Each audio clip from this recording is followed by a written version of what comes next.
Hashtag is Morning Live on X at TV EBN at It's Nanjala as well. So let us get started on the latest making headlines. Now, 6 people have been confirmed dead after being involved in a road carnage on the Narok-Mulot Road in Narok County. The police report indicates that the carnage, which occurred at Silanage area, involved a Subaru Forester colliding head-on with a Toyota Sienta while attempting to overtake.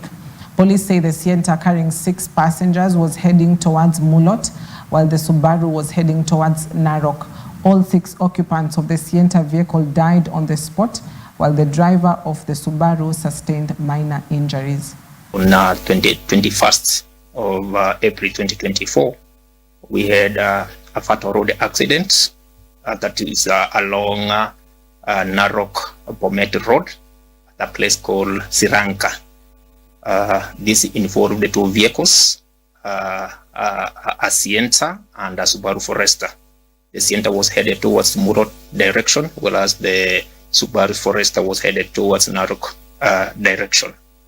As a result of the accident, unfortunately, we lost 6 lives, and we had 11 passengers, that is inclusive 2 juveniles who were rushed to various hospitals within Narok County, and the bodies of the 6 deceased were taken to Narok County Referral Mortuary. Mimi venye niliingia nilikuwa Facebook, so sikushughulika na speed. Hata ikianguka yenyewe mimi sikujua, nilistuka tu nikiamshwa. Ngeuliza serikali, hizi gari venye zinabeba excess, kwanza hizi probox, hizi gari dogo dogo ziache kubeba hivyo excess, cause tuseme kama tungekufa sisi wote, ama venye ilianguka tungekufa sisi wote. Tulikuwa watu wengi sana, tulikuwa watu 10 na inafaa kubeba watu 7. Yeah. Tulipokuja tukaenda kwenye hospitali yetu ya referral, tukasimama hapo karibu masaa mawili, tunafukuzwa.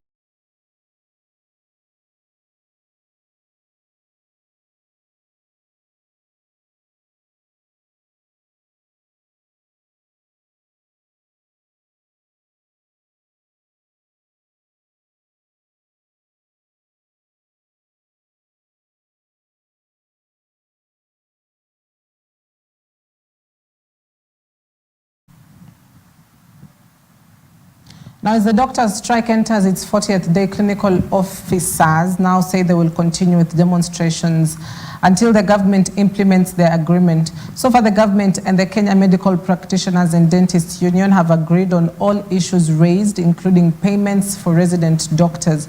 Now, the Doctors' Union, along with the Council of Governors and the national government, are meeting to discuss this matter, where doctors are demanding resolution of the 19 issues they raised.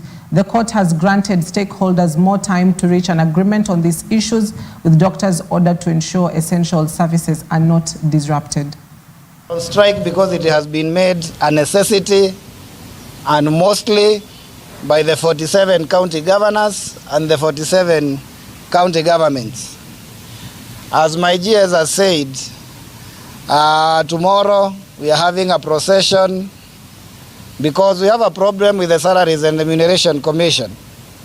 When ourselves and the ministry have agreed on enhancement of the risk allowance, they still take their time. And actually, on the part of the national government, the prolongation of the strike by clinical officers is from the Salaries and Remuneration Commission, because the ministry asked them to approve so that they can be able to conclude, we can be able to enter into a return to work agreement, but SRC does not seem to be bothered. But we have more of a deadlock on one of the issues, that is the issue of internship, where the government has a stand that we need to await for the court process before we discuss it. But we have had the idea that this is matter of collective bargaining agreement in the CBA, and therefore it should be honored, and the intern doctor should be posted immediately as per collective bargaining agreement. So that's the point of departure on that thing. And therefore, this morning we were meeting with the religious leaders, particularly for us as KMPDU. We want them to pray to soften the stance and the hearts of the government. A shocking incident occurred in Ruaka, Kiambu County after walls of 3 rental buildings collapsed, resulting in the death of 1 person. Kiambu County Disaster Response Units promptly responded to the residents' call for help, raising many questions about the safety of buildings in the county. Our reporter, Dr. Nganyi, has more.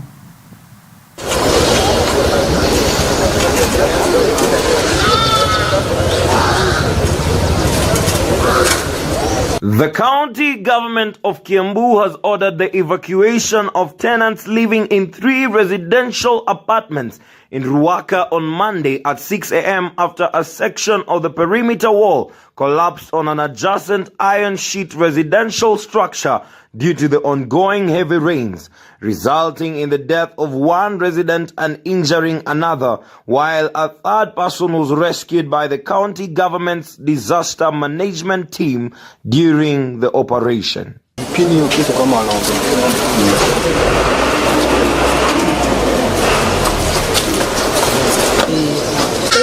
Governor Kimani Wamatangi, who was among the first people to arrive at the site, ordered the immediate evacuation of residents living in the 3 apartments at the site until the integrity of the buildings was certified by a multi-agency team comprising county and national government officials as a safety precaution.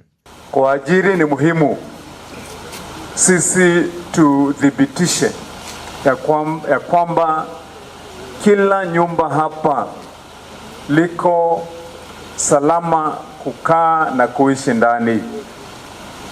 Nimeamurisha ya kwamba tuite multi-agency team yetu ya hapa serikali ya kaunti ya Kiambu pamoja na ya serikali kuu ambayo tuliunda zamani pamoja na serikali kuu, serikali ya Nairobi County na serikali ya Kiambu County.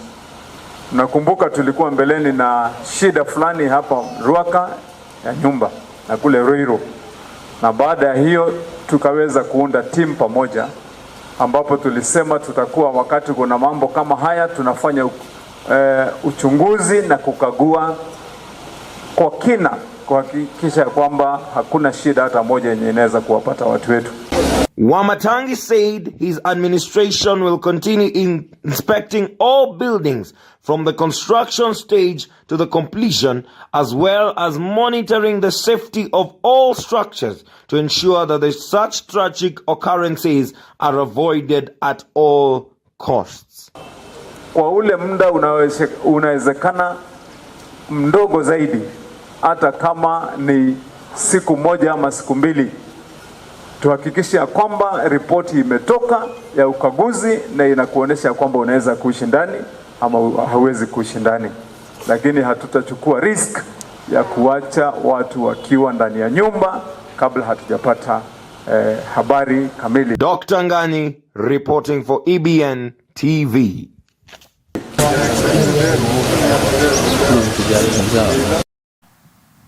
Nairobi residents living along riverbeds and high areas have been ordered to relocate with immediate effect following flooding incidences in the city. In a statement on Monday, the Nairobi County government also ordered that all excavations along riparian lands be suspended immediately.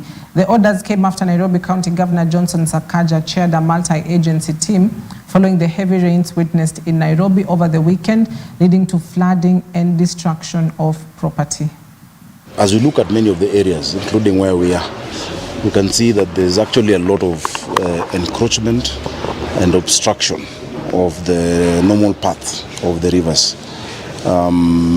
There's a fence we'll go and see across there, of one of the estates that is right on the river, and that should not be the case.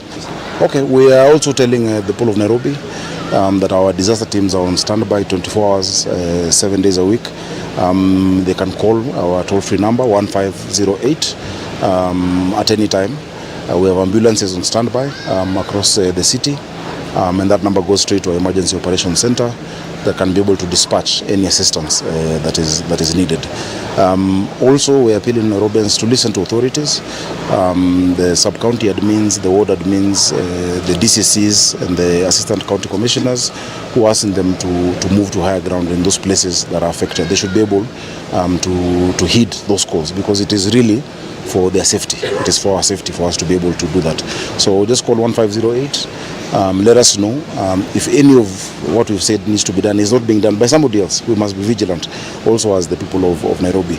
These rains are happening across the country, across the world. We've seen them in many parts of the world, Dubai, Oman and all that. So in terms of disaster mitigation, we need to be ahead of the game. We know that it's going to rain again tonight, it's going to rain tomorrow, and so while our engineers are working and we've given equipment across the sub-counties, we also need to heed. If you're told not to cross a certain bridge, don't cross it. I'm very happy with the Green Army. The Green Army has done a lot of work. It could have been much worse across the city, but just removing the garbage and the silt that is in our drainage system. So at least that is happening.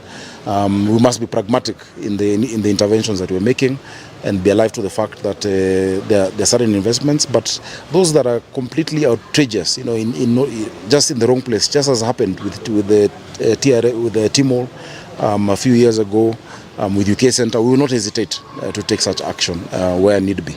What is ultimately for us is to save lives, and that people must just follow rules. If you follow rules, then we would not have to have certain cases where we even lose lives. Just rules must be followed by everyone. Machakos County Governor Wavinya Ndeti has warned residents of the county against moving to flood-prone areas due to heavy rains that have caused residents of Kinanie to flee their homes due to flooding. Meanwhile, she cautioned residents against crossing rivers and drivers from driving through flooded rivers as it risks their lives and those of passengers. The county governor urged Kenyans to pray for the nation following an increase in disaster incidents. Mvua ikikunja ikaribu manyumba haya, vitu vyote vikateremuka, tukaacha hivyo. Tukikaa hivyo, watu wakakunja, wakatupatia chakula, watu wengine wakatupa nguo cha kuvaa. Tuliamka asubuhi ya Monday tukakuta maji menjaa kwa samba, kwa manyumba. Mengine nyumba zilianguka, tukasindwa. Nyumba zimeanguka, hata mama soso mwingine hapa aliangukiwa akiwa ndani, alikuwa anatolewa usiku. Kama sipokuwa ni kapati nyingine ilikuwa kwa nyumba, tungimkuta kama amekufa. Hiyo ndio ilisuia mapati ikafanya nini, akakuwa hapo chini.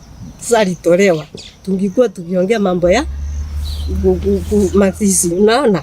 Maji iliingia wakati wa saa 6 kwa unusu, tukaokoa mama yangu, alafu na mtoto wangu na mtoto wa brother yangu. Lakini upande huu mkiona vile tunakaanga, kutoka upande ule ni maji yote, mimea yetu yote haiwezi ikafaulu. Labda hii ndio tutakula tu hapa tu, hakuna kitu kingine. Sasa tunamuomba msaidie kwa vile Mungu atamumbili. Kuna nje usiku maji ikaingia, nyumba ya mama ikabomoka. Akapiga nduru. Sasa usiku wa kuamkia Sunday usiku saa 8 hivi tulisikia mvua inanyesha. Sasa mtoto wa my sister akaniita saa 8, akaniuliza anko, kwako kuna maji? Nikamwambia acha nisimame niangalie. Kuamka kuteremsha miguu chini, nikakuta kuna slippers zangu zimebeba na maji. Sasa nikaamka nikaweka gumboot. Nikakuja usiku kwa my mother. Nikakuta amechukuliwa na mtoto wa my sister. Sasa alikuwa amelaliwa na mawe. Hii mawe ya nini? Bricks. Hii ya mawe ya mchanga. Interior Cabinet Secretary Professor Kithure Kindiki has called for the removal of illegal arms from the hands of civilians without permits, citing that it is a threat to security forces when combating crime in the country and other East African nations. Speaking at the Small Arms Conference, Kindiki said Africa has a great opportunity to strengthen its development and security, but insecurity fueled by the possession of small arms remains a major challenge.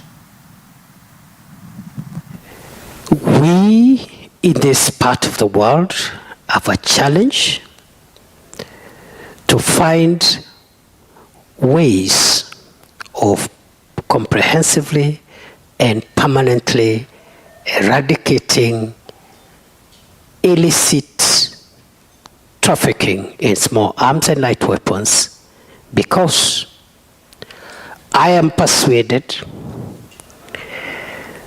that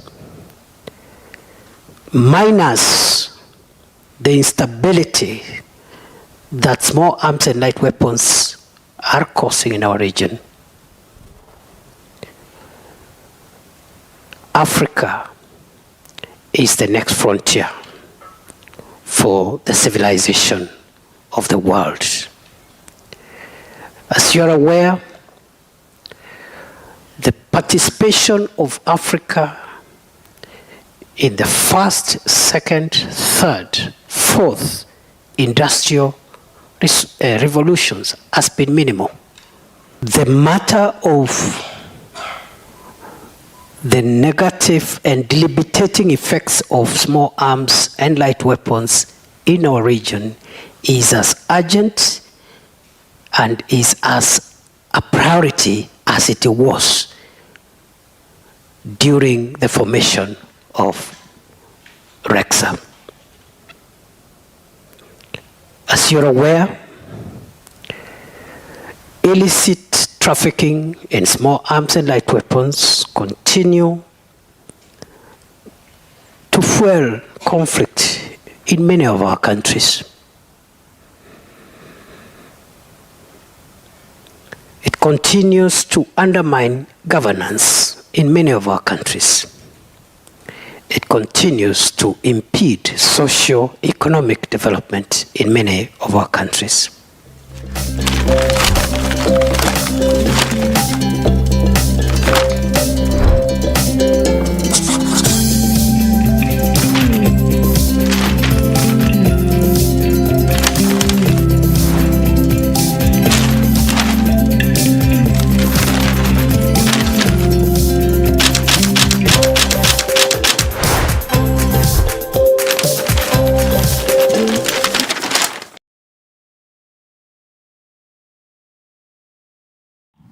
Now quickly through the newspapers, the standard cost of living, facts versus fiction. Who is fooling whom? Now price cards. Experts say the recent reduction in the cost of power and fuel, as well as the rally of the shilling against the dollar, has more to do with market forces rather than government interventions. Now we've seen the Kenya Kwanza government, take responsibility over a number of reduction of prices of, things like fuel, prices of electricity, the strengthening of the dollar, and they say, basically that has got to do with government interventions. However, economics and economic analysts say it has got more to do with market forces and how things are shifting rather than what the government has done. Now, the exchange rate of the shilling against the dollar as of Monday was at 134 shillings. Remember, there was a time it went to a history high of about 150, 160 shillings against the dollar. The cost of a litre of super petrol in Nairobi this month is at 193.8, while diesel is retailing at 180.3. This is the lowest it has been since 2023 April. Now, the reduction in the cost of super petrol since November last year, while that of diesel has reduced by 25 shillings since October last year. Now, portion of non-performing loans in February 2024 is up from 14.8 to 15.5%, and then the fuel cost charge per unit of electricity in April is at 3.26 shillings.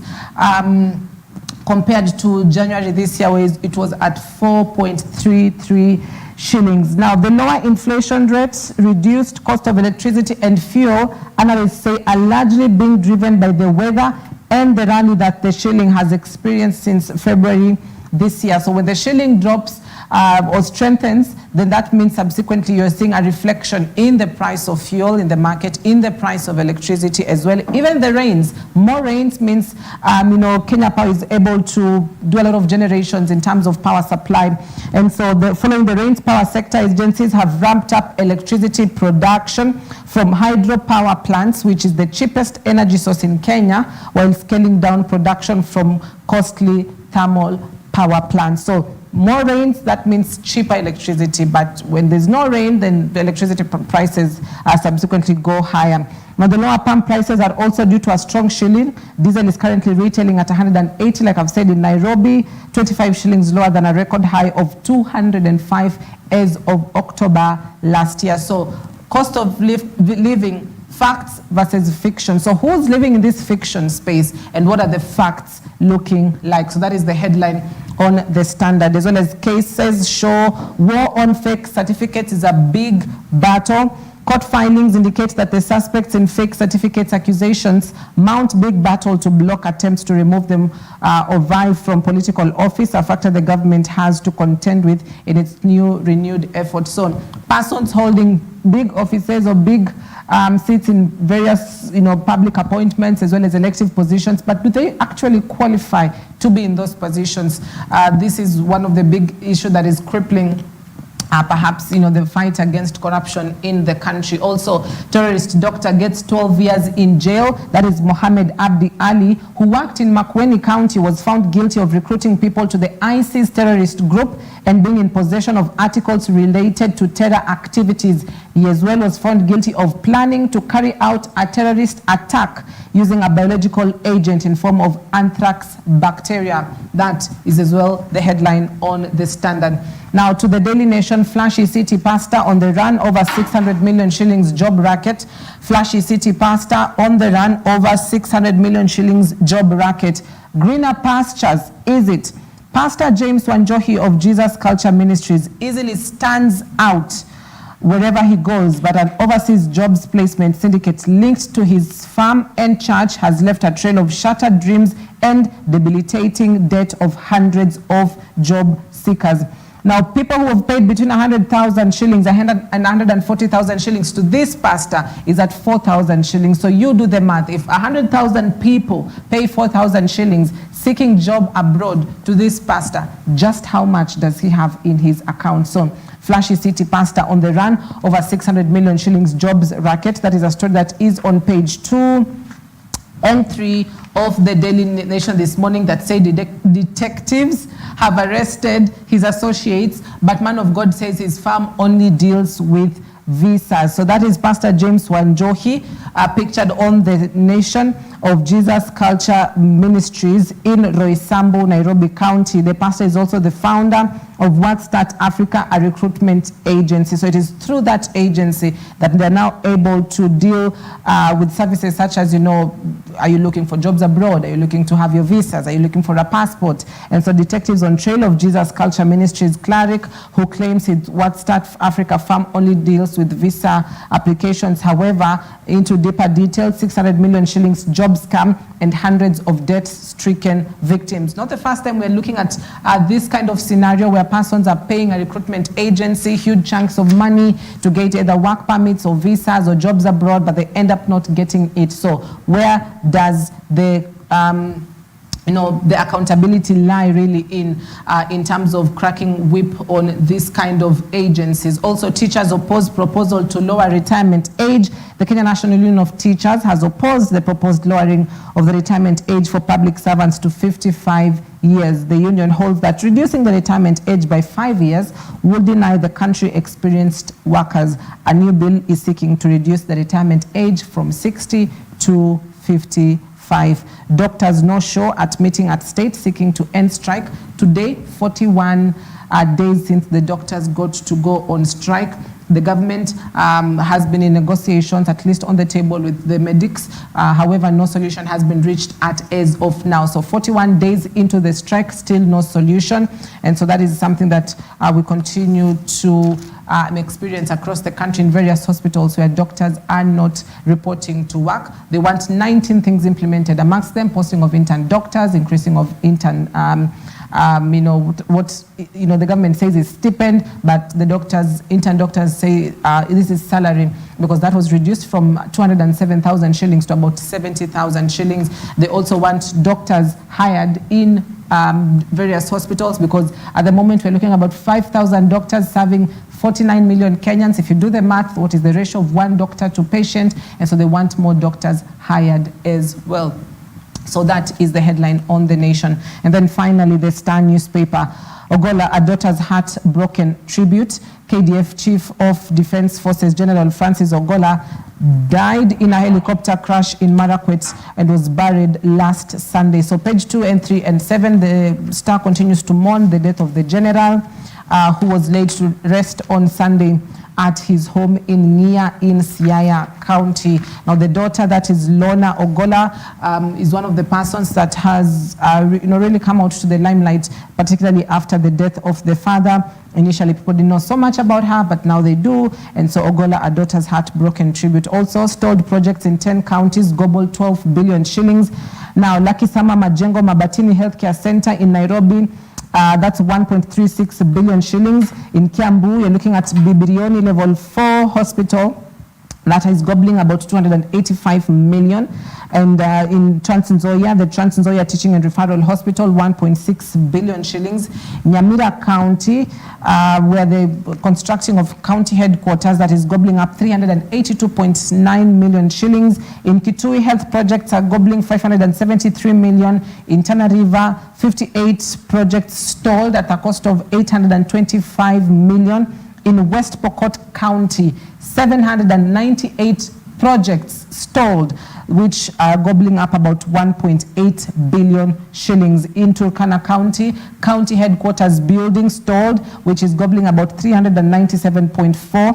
While in Nakuru County, the county treasury headquarters have been stalled, which is gobbling up at about 886.6 million Kenyan shillings. So this is the situation across various parts of the counties where there are stalled projects, which are gobbling up huge chunks of money. The problem really comes with where does the money come from? What the national treasury, or at least the national government is disbursing to counties quickly goes into wage bill, quickly goes into, perhaps debt repayment, but there's a question of what is the state of development in the counties. So that is the headline on the Star newspapers. Ogola, a daughter's heartbroken tribute, as well as stalled projects in 10 counties are gobbling 12 billion shillings. So what about the other 37 counties? Are there any stalled projects? So those are the newspaper headlines. The Daily Nation, flashy city pastor on the run, over 600 million shillings job racket, while the Standard talks of cost of living, facts versus fiction. Who is fooling whom?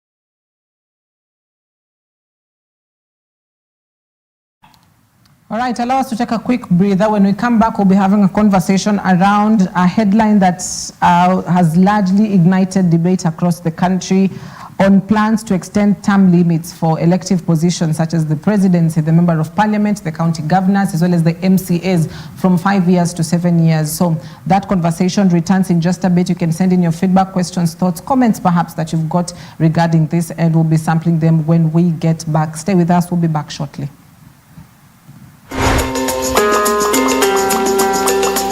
I'm not saying speculations may not run around, but with the presence and with the help of God, I think they'll be able to, wither all that they may hear that they don't wish to have within their, family system.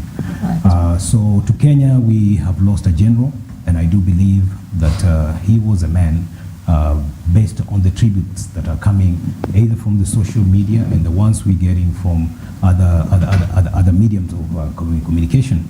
We can actually conclude that he was a man who loved his job, who knew his job, and seeing the amount of accolades that he had achieved for himself, I think he's a man who really loved himself, loved his duty, and loved his nation. Right. So having passed on duty to others, it becomes an honor when somebody passes on while doing what he loves most. We always say that. So we wish that there be peace and tranquility both in the families and also in the nation. Right. Yeah. Good morning, Cynthia. And thank you for having me yet again. Well, allow me first to join the entire nation and mourning the fallen general. Well, General Ogola, on the accident of the chopper crash was a bit tragic to the entire nation and unexpected and unprecedented. Well, I want to extend my condolences to the family and to the nation at large. We have lost. As a nation, we are at a loss. And I've watched some of the clips that have been going around the social media, and he was a very good guy, a down-to-earth guy. The last video that emerged is that he was training with his fellow soldiers. And that was, for a general to train with soldiers, that was truly a humble gesture, a gesture of humility. Therefore, as a nation, we have lost a good general. Condolences to the family and the nation at large. Yes, all right. Now let's get to the conversation of the day, and that is on the politics of term limits. Now, Mwito, we've had various presidents, come into office. We've had, at beginning of 2002, when Mwai Kibaki came into office, did his 2-year term, left office. Uhuru Kenyatta came into office in 2013, did his 2-year term, left office. Why is this conversation on term limits cropping up now in this regime? Well, anytime we hear of stretching beyond the normal limit of any term leadership, be it in governance, in the governor position, presidential position, or now the National Assembly guys, you do realize that part of what is really contributing to it, to me, I say, is selfishness. They want to remain there. Is also to make good, to accomplish, what do you say, embezzlement and stealing of public resources. Because like you are witnessing today, even on the papers, what is happening in the counties, when you hear of a stalled project, it means there were resources that were set aside for it, but somebody decided it should stop. The term ends, somebody else comes in, starts a new one, leaves the other one behind. If the mindset is not changed, the same thing will continue even if you give them 10 years, let alone 7. So what you're saying is that if you were to put up a school as part of your manifesto, if you were to ensure that certain roads were done as part of your manifesto, you must have sat down and seen how workable it is from point A to point B, from this level to that level, within the term of 5 years. So planning wrong is not a thing that we should condone as Kenyans. Secondly, the economic challenge that we're experiencing right now is not a time for them to bring about this. So to me, I am really bothered and pissed off, I would say, by the sycophants. The sycophancy thing is very wrong, because when you wake up in the morning and say, I need 7 years, so what is it you think you would do beyond the 2 years? And what if you think you can do better in the last 2 years, how about the first 2 years, the second 2 years, and the last 1 year? You're supposed to have done a lot. So if we only need to do much, then that. But if you say that the little things, like the ones I've mentioned, you need a primary school there, and you have the resources, you can't tell me that you need 7 years to put up a primary school. You don't tell me you need 7 years to put up some rural road somewhere or some tarmac somewhere. I mean, these are things that you're supposed to plan with the availability of resources and also the timelines that you set for yourselves, because your timelines that you set for yourselves are the ones that actually aggravate your agitation for the resources from the central government. Now, if this has come to a point where you have come to relax, and we've seen the kind of opulence and cozy lives they actually adapt soon as they are elected, these are the kind of things that put them to lull. They don't think beyond themselves, and it remains at that point. So when you see greedy people coming up with this kind of proposals, because it's about greed. If you can't do the first 2 years what you intend to do the last 2 years, then it means something is wrong with you, and you need not to be in that position. Right. So for Kenyans to be subjected to a referendum after these challenges that we're having today. We're having challenges with floods. There are going to be many losses after this race. And when you talk about now beginning to think and plan and campaign about over a referendum that is to come, because when it's touching the constitution, it means a referendum must be done. Yeah. Whether it is a clause, whether it is a punctuation mark to be changed, it calls for referendum. That is the constitution that we have. So when you want to subject Kenyans to another referendum at this time, I think this is somebody who is losing focus. Right. There is a lot to be done, and I think this government has just started to settle. Please, can they settle first and let the president do his work without these rigmaroles that the likes of Cherargei are trying to come up with? Right. Now, Harun, we've had a problem with Kenyan politics where, a government, gets into office. It's questioned over what it has done within the first 2 years.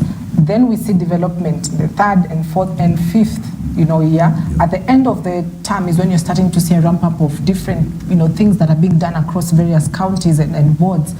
Is 5 years not enough? It is more than enough, if you ask me.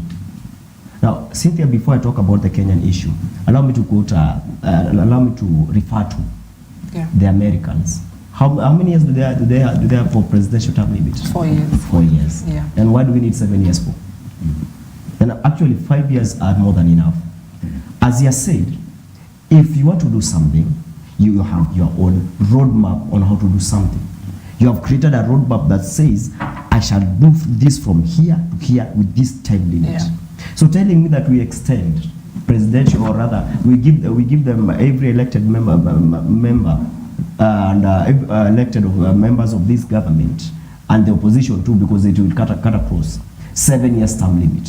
What is it that they can achieve in 2 years that they cannot achieve in 5 years? That is utter selfishness. That cannot be accepted. Let me tell you, and if that bill goes through all the stages of parliament, they debate it, let it come to the mwananchi.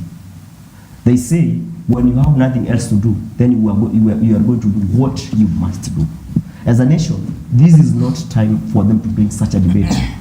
This is actually the wrong time for them to bring such a debate. It is selfishness of the highest order.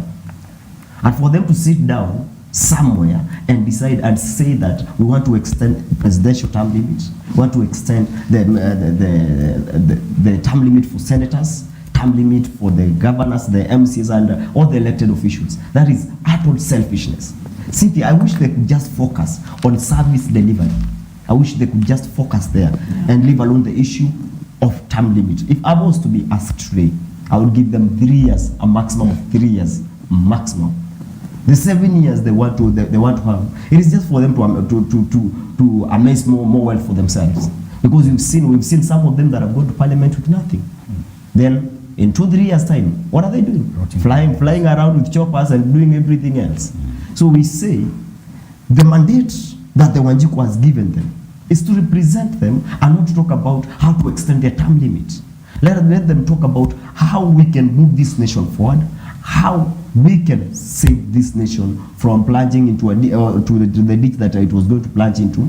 Now, the issue of term limit and the politician should not be a topic to be discussed anywhere in this country as the nation stands right now. Sure. There are better and important things to discuss.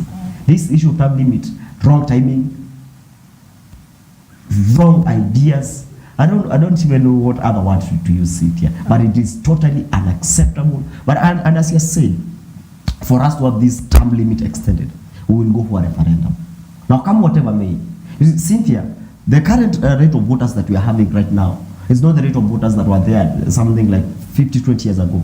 We have voters that are saying things that are being done. You see, you elect someone who does nothing for the first 2 years, then does something for the rest of the 3 years. That is campaign. And you elect them again, they will do totally nothing. So let them, if they feel like, let them bring it to the mwananchi, and they shall see dust, I assure you. And to add, if I may, with due respect, there's something also that has been brought up about the creation of a position of a prime minister. Yes, in the same bill. Creation of the position of a prime minister, if the prime minister will be executive, then that means we go into a referendum. Yes.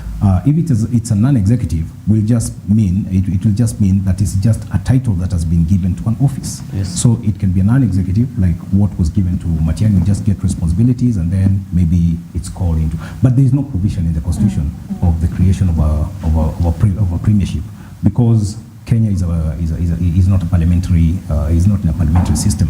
So that is at that point when we were doing the constitution. That's one of the reasons why we rejected the issue of creation of having a prime minister and a president at the same time.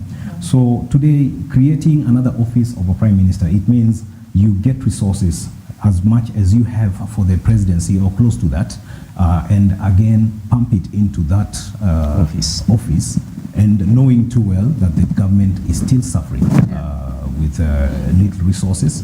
We have the doctors' case issues to be checked, we have the teachers' matters to be checked, and many other issues that the government actually needs to look into. Yeah. And so when we say we are creating another office so that we can bring in some votes from maybe a community that never brought all the votes, I think because this is all about Musalia Mudavadi, talking about it, creating a position of executive prime minister, I think it's something that is not, they haven't looked into it deeper, with a deeper sense that Kenyans will have to discuss it and vote for it or against it in a referendum. Right. So all that they have brought up is not a thing that Kenyans would wish to boggle their mind with at this moment.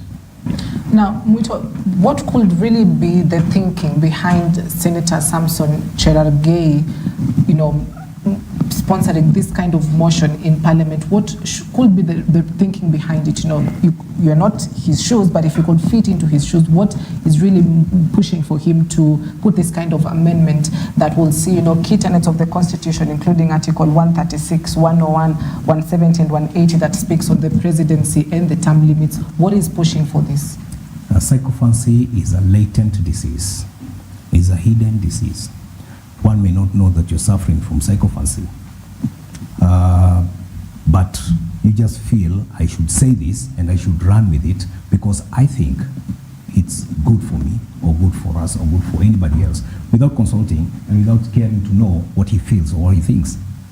It's all about having that psychophantic mentality, which to me is a syndrome that this guy should have it, have it checked.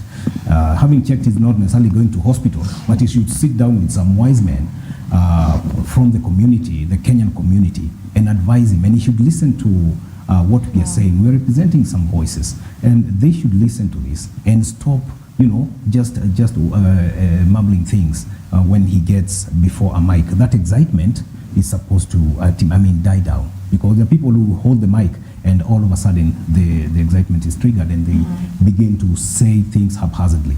And I think what Cherargei has come up with, to me, I think he hasn't even consulted his constituents. Yeah, so some of the people who speak like this need to be denied airtime by the media houses and dailies. We need to deny them airtime. Yeah, right. we need to. Yeah. Harun, is it a coincidence that we are looking at 4 different people that are pushing for more or less the same thing? Is that a coincidence that we are having this conversation right now? Cynthia, coincidence is coincidence if it happens unplanned. But look at the setting on which they are talking on the issues of extending presidential term limit. It is in the presence of the president. So they want to seem relevant. Yeah. It's something I would refer as political clout chasing. That is what I would think. It is a political clout chasing. And we're just wanting to feel important, relevant to the president. Because if you look at, as Muta said, yes, there is something called consulting the people that you represent. And I'm sure that the opinion of the people that he represents as a senator is not that what that is saying. If you look at when the businessman said that we should have a presidential limit of 25 years, what was happening? The president was there to launch a company that belonged to who? So Cynthia, if we are doing business with you, It is just human for me to propose for you to stay longer so that I can continue doing business. And if me saying that Cynthia is good gives me political mileage and makes me seem important, rather makes me seem important to some people, to some voters, then I would say what I want. And I agree with Muta that what we should do, such news, such utterances should not be given any airplay whatsoever, because we have a constitution that was discussed, voted by a good number of Kenyans. This constitution has to be followed to the letter. The issue of extending the term limit is an uncalled for and untimely and no coincidence whatsoever. It is not coincidence. It's just someone who feels like, let me say this for me to excite someone who is here. Nothing is coincidence, as I've said earlier, is when it happens unplanned. But when the people, someone want to sit and think I will say this, then I will attract some a bit of backlash and a bit of excitement. I will seem relevant at a chosen day and time and a chosen period of time. Then that's no coincidence. All right. Now, one of the things that Nairobi Senator Edwin Sifuna recently said in one of the TV interviews is that at the Senate, he can only depend on 17 senators who can really stand up and defend the Constitution. So there was a question of what happens to the other 31, and he says they are not dependable. Now, at this point, when you're having this conversation, because if at all this particular bill makes it to the first reading and the second reading at the Senate, it may require that senators vote on this particular bill. So it's a question of, can the electorates depend or hope that the senators will do their mandate and defend them as persons that have been elected to the positions of, one of a key house within the elective space in the country. Well, I would be interested to know what exactly he had presented to the Senate and felt that he is having around 17 members to support him. But that does not mean that the rest are danders. They are as good as the 17. It's only that whatever he's presenting may not have their support. So dismissing them, when they come up with their agenda, then maybe he would realize that maybe they have 31 heads that they can go together for the interest of Kenyans, or maybe his 17 that can go for the interest of Kenyans. So what we're trying to say is that it's very hard to judge. I mean, on that ground and on that statement, because it could be driven by something. Maybe there is something he himself wanted to qualify, and he felt that he could depend on maybe 17, and the rest seem like they're not clicking, or they don't understand what exactly he wanted to qualify. So what I'm trying to say is that, well, that's political, and that's a statement that he made, which is good for him. But it doesn't mean that the Senate is inactive or inefficient. No. Right. So, let me just point out scenarios. For the Finance Bill 2023, the Senate, after it was passed in the National Assembly, the Senate voted in favor of the bill, a bill that largely the electorate said, we really feel like the taxes or, the policies that have been put up in place in that particular bill do not favor us.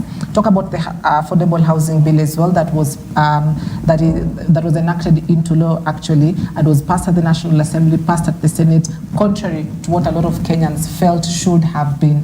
So if you look at the trajectory of just how these bills have gone and what the electorates have been feeling, do they go hand in hand with what the electorates hope that the National Assembly and the Senate should do for them?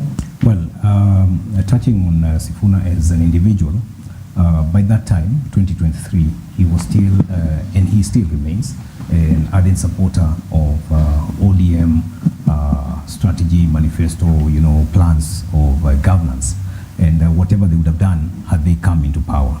So them being in the position to challenge the pro-government side that was for the bill that was there, because the government had to have a bill that it would have run the government with, for the fiscal year that was there then. I think what was very important was to note that Sifuna or himself was in ODM, and ODM per se was not in support of the bill, okay? And to the contrary, the government side, which had a majority in the Senate, definitely would have a larger number that supported it, having clamored to have this thing implemented come 2022 after August elections. Right. So I would say that at that time when it came, Sifuna had to speak like himself in ODM, rejecting it, and the supporters of Azimio at that time, because it was ODM, Jubilee, and other affiliates. So that coalition had their stance against the finance bill. They made it even look so strange, as though it has never existed. It was a new thing to Kenyans. So what you're saying, this is politics, and they had to dampen it like that. So when they were speaking then, in 2023, they spoke as Azimio.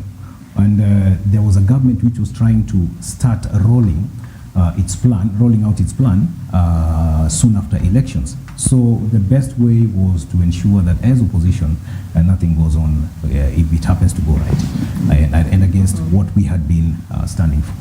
Now, Harun, yes, without getting into the politics of who supports what political party, the question is, when the time comes, or if it comes, that a senator or a member of parliament is required to stand firm on some of the constitutional rights, or at least what the electorates feel should be the way to go, are they dependable? Do the people that vote feel like this person that I voted to the parliament or to the Senate can stand and protect this constitution that governs all of us? The precise answer is no. Now, Cynthia, we live in the tragedy of the majority have their way and the minority have their say. That is the tragedy of a nation that we live in. Apart from that, we are a party-based political country.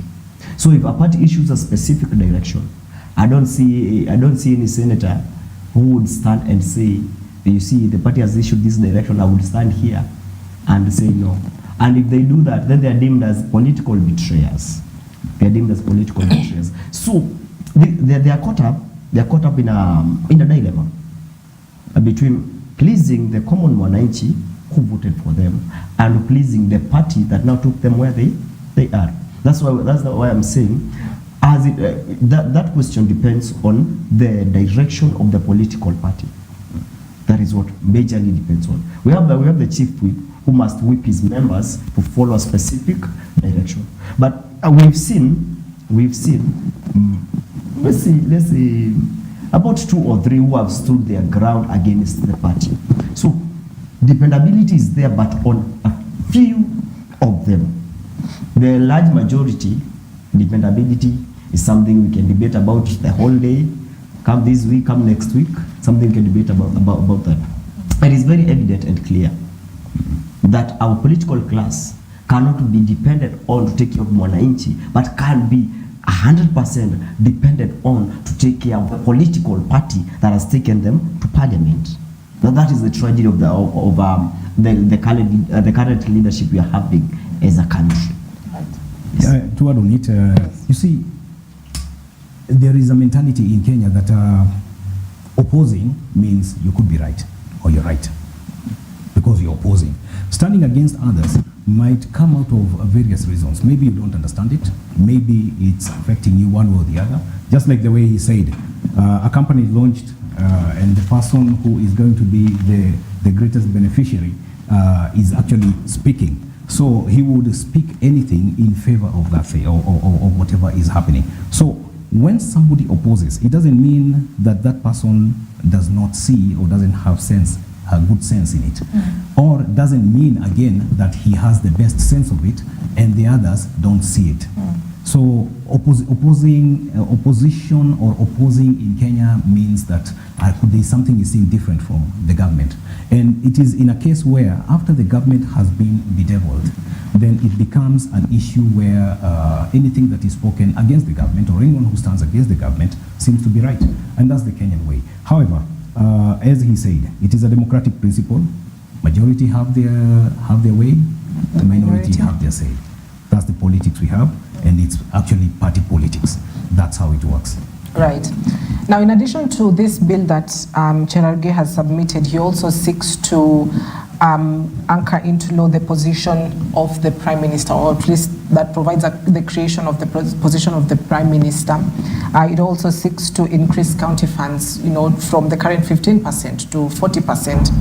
Now, the BBI report that was really rejected from camps that are currently supporting the regime, that is the UDA party, majority of the members, really negated that bill, which also sought to increase county allocation to 35%, but for the bill it's at 40%.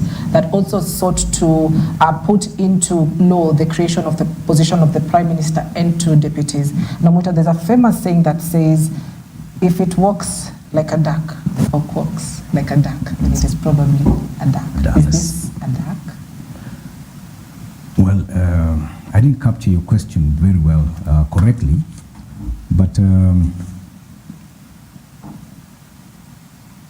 what I would say,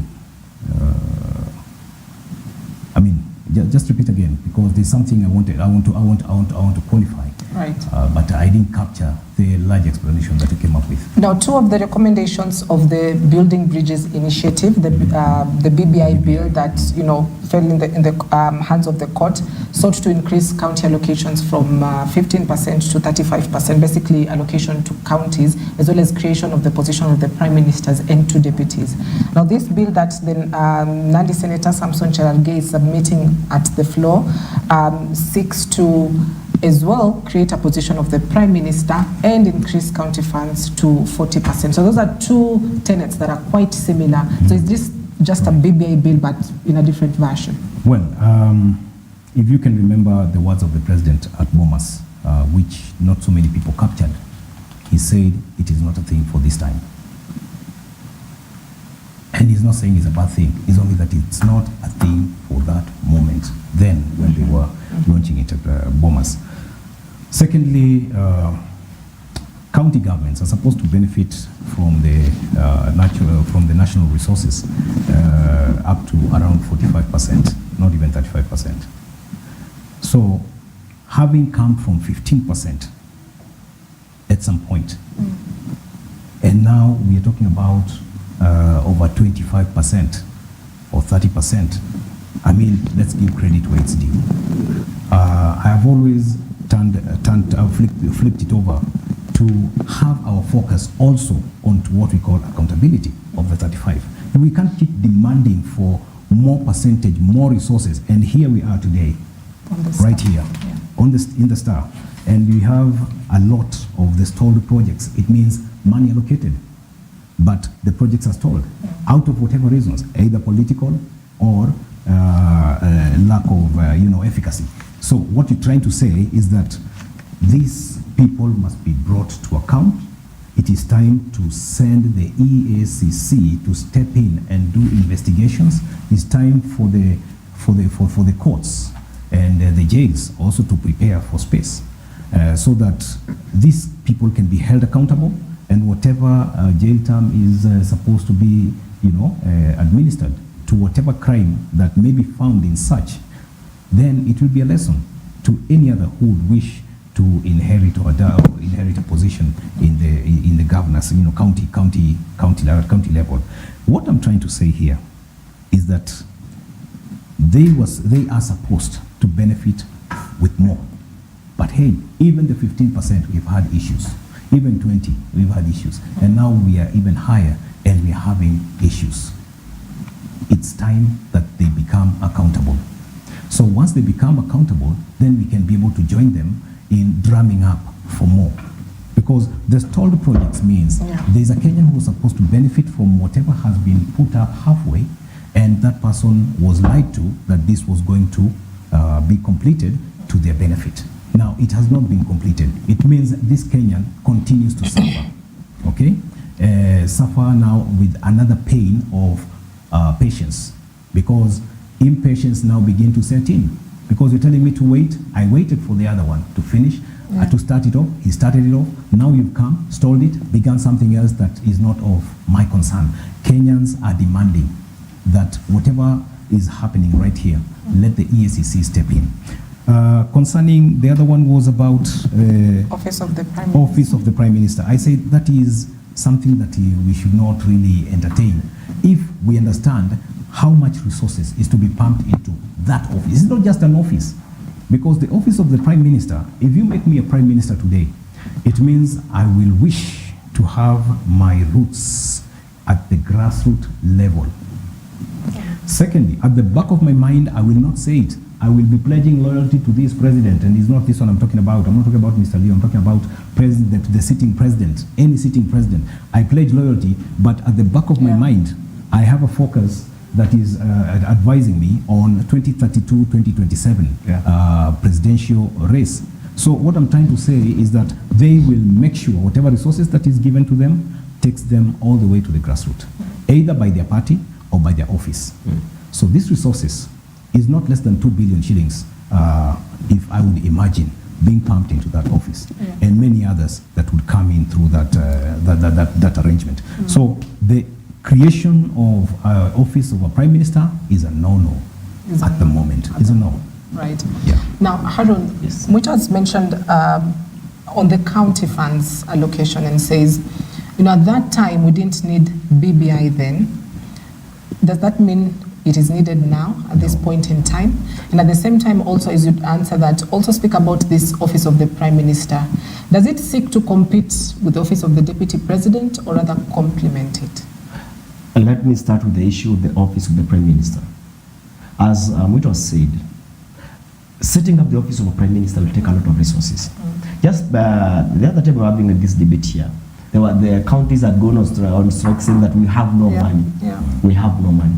Now a senator a senator in the government is now bringing a bill that seeks to use more resources that we don't have.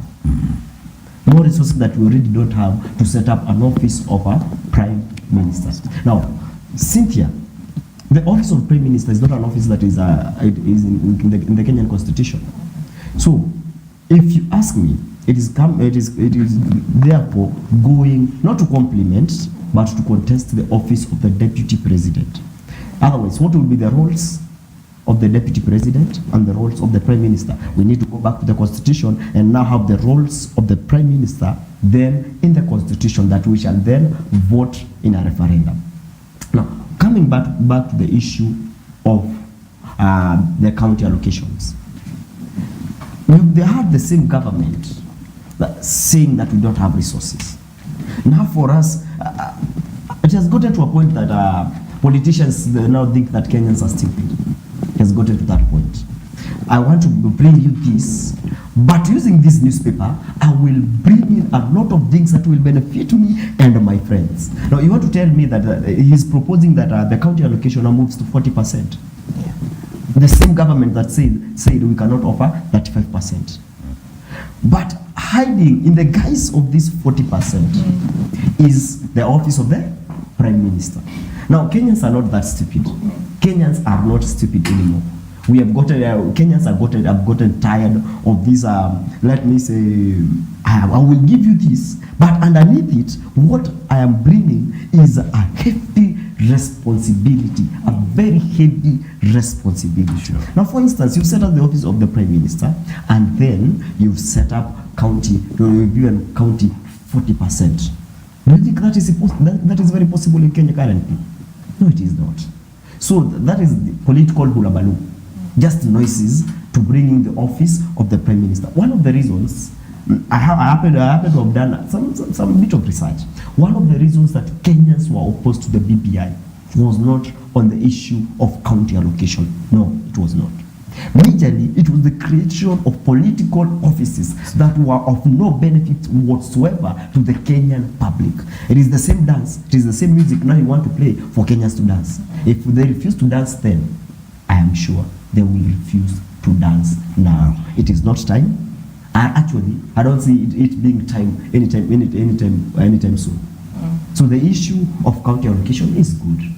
But as Mutu has said, the same thing that lacks in this nation, the spirit of accountability. And Cynthia, personally, I've always insisted, the worst thing as a nation we have done is stealing of public resources with a beautiful name, corruption. What is corruption? We should call it outrightly what it is. It is stealing. Theft. That is theft of public resources. Now, if you steal, what happens? You are arrested and taken to court. Now because we chose, as a country, we chose to clothe it in a very beautiful name, corruption. A very good English word, corruption. But the fact is, there's no corruption. It's just theft of public resources, which must be addressed not anymore as corruption, but as theft. So if it is, you're caught up in a scandal that now you've stolen public resources, we shall not call you corrupt. We shall call you a thief of public resources. That day that we stop clothing this corruption in this theft of public resources in this beautiful name corruption and face it for what it is, that is theft, then as a nation we shall have set the right foot in moving forward. Still on corruption, if I would unveil the reality of what we call corruption. Yes, go ahead. Unfortunately, yeah, still unveiling it for Kenyans to understand. You cannot arrest the act. You arrest the actor, the traitor. You arrest the one who does that sin. You cannot arrest the sin and leave the sinner. So, to hoodwink Kenyans and to hoodwink the world, knowing that I'm a corrupt person, let's deal with the action. Yeah. Instead of dealing with the devil, let's deal with sin. Let's deal with evil, but not the devil. So what you're saying is that if you go to arrest a corrupt person, the interpretation of a corrupt person is that that person is a thief. Exactly. And there is a law that binds a thief.